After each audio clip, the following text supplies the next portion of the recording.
کیستان کند سپر سینه‌ای پر از محبتش،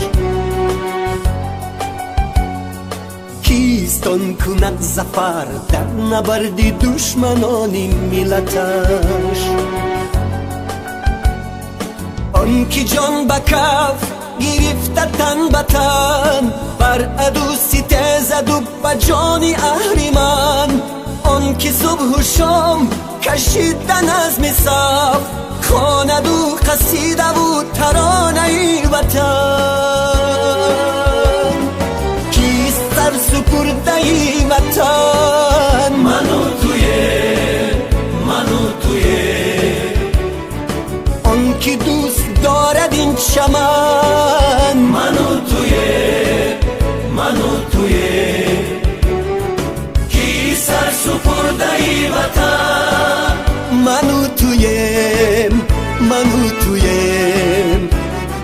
آن که دوست دارد این چمن. من و تویم.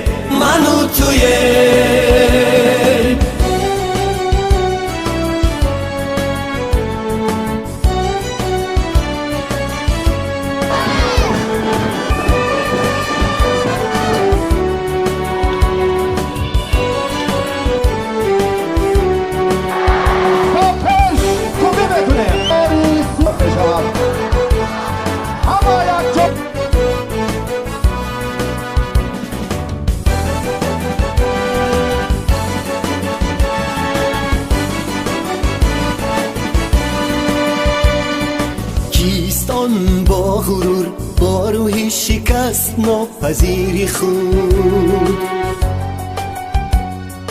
دشمنی خیانت از فدایی بر دیاری بی نظیر خود.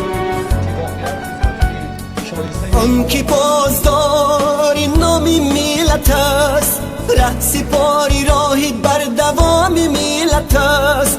آن که صادقان خدمت وطن، میکند برای او به نرخ جان و تن.